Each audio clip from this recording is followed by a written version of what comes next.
Arizona کے قانون کی وجہ سے پورے امریکہ میں غم اور غصے کی لہر دوڑ چکی ہے۔ SB 1070 نامی یہ قانون جولائی کے آخر ماہ سے نافذ ہو جائے گا۔ اس قانون کے مطابق پولیس کو اختیار ہوگا کہ صرف شک کی بنا پر وہ کسی بھی شخص کے امیگریشن پیپرز چیک کر سکیں گے۔ لوگوں کو ہر وقت اپنے ساتھ امیگریشن پیپرز رکھنے ہوں گے۔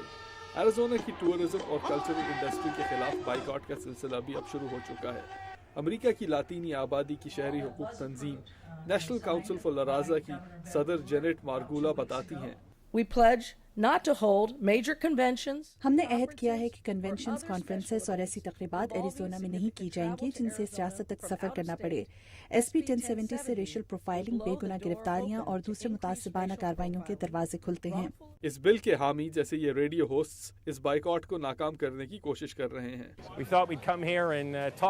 ہم یہاں لوگوں کو سچ بات بتانا چاہتے ہیں تاکہ لوگ ایریزونا کی کمپنیوں اور اس کی سیاحت پر پیسہ لگائیں۔ اور میکسیکو کے صدر فیلیپے کیلڈرون نے اس قانون کی مذمت کی ہے۔ انہوں نے کہا ہے کہ اس سے نفرت اور تعصب کے اور راستے کھلیں گے۔ امریکہ کے پڑوسی ملک میکسیکو نے ایریزونا جانے والے میکسیکنز کو ٹریول وارننگ بھی دی ہے۔ میکسیکو کے وزیر داخلہ فرنانڈو گومیز مونٹ کہتے ہیں، ہم اس قانون کے حق میں نہیں۔ یہ میکسیکنز کو متاثر کرے گا، بشمول ان کے جو قانونی طور پر ایریزونا میں رہ رہے ہیں۔ مسائل حل کرنے کی بجائے اس سے اور زیادہ مسائل پیدا ہوں گے۔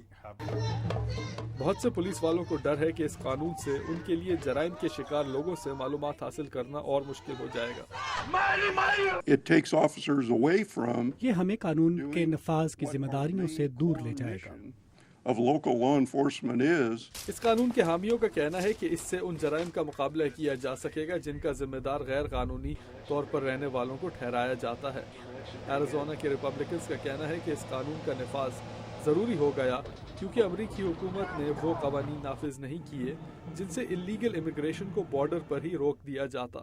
ایریزونا کی گورنر جان براؤن نے اس قانون پر دستخط کیے۔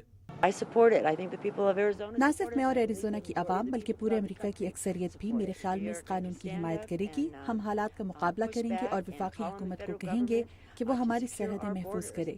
اوباما انتظامیہ اس قانون کو شک کی نگاہ سے دیکھتی ہے، مگر ایریزونا کی سابق گورنر اور ہوم لینڈ سیکیورٹی کی سیکریٹری جینٹ نیپولٹانو نے کہا، یہ ریاست وہ دروازہ ہے جس سے منشیات اور دیگر جرائم امریکہ میں آتے ہیں۔ پچھلے 15 ماہ میں ہم نے ایریزونا پر بہت وسائل خرچ کیے ہیں، پیسے کے علاوہ ٹیکنالوجی، انفراسٹرکچر اور قانون کے نفاذ کے لیے نفری بھی بڑھائی۔ مگر صدر اوباما کے نزدیک مسئلے کا حل امیگریشن کے قوانین کو بنیادی سطح پر تبدیل کرنا ہے۔ بہت سے شہری حقوق کی تنظیمیں بھی اسے مسئلے کا واحد حل سمجھ کے صدر اوباما کی طرف ہیں۔ الزبتھ لی کے ساتھ عبدالعزیز خان، اردو VOA۔